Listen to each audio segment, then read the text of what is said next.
Reflexes like the palmar grasp, stepping, Morrow, and Babinski are an inborn automatic response, nature's toolkit to help an infant adapt to the world. Many reflexes, breathing, swallowing, and sucking, for example, have survival value. Other more primitive reflexes like the Morrow and grasping are considered leftovers from our evolutionary heritage.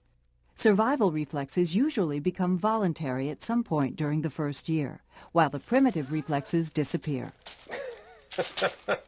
Anthony, go back down for a second. So pretty much losing that. So she withdraws, and the toe goes up and fans out, just like that. Some reflexes are predominantly related to the nourishment of the infant.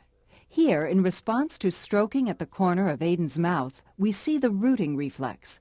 1-week-old Aiden turns his head and opens his mouth. He roots in the direction of the stroking. This helps the infant find the breast or bottle and begin feeding. Sucking is another reflex that helps the infant find food. Aiden will instinctively suck on any object that is placed in his mouth, including the doctor's finger.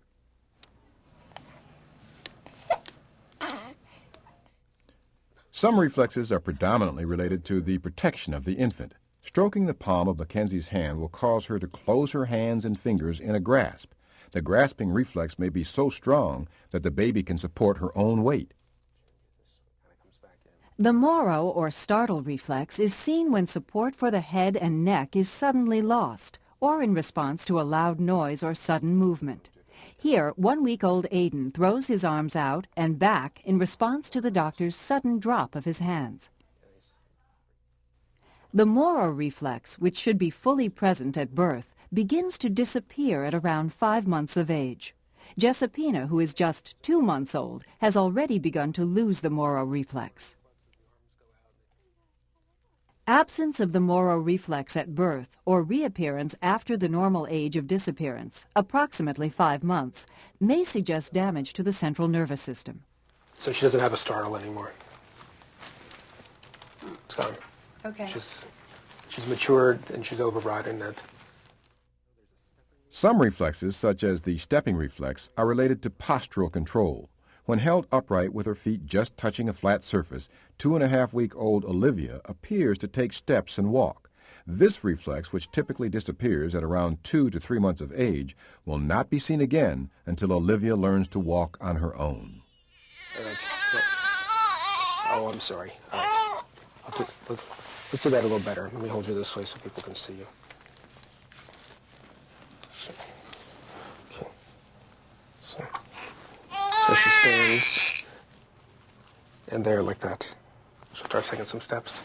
And you can get it to, if you sort of touch the top of her foot, she'll pick up a little bit there, like that. Reflexes are also used to identify normal brain activity.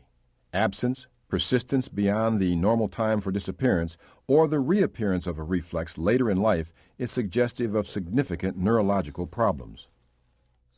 For example, the Babinski reflex, exhibited here by Olivia when the bottom of her foot is stroked, causes the big toe to flex towards the top of the foot and the other toes to fan out.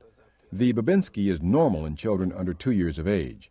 After 2 years of age, the presence of the Babinski indicates damage to the nerve paths connecting the spinal cord and the brain.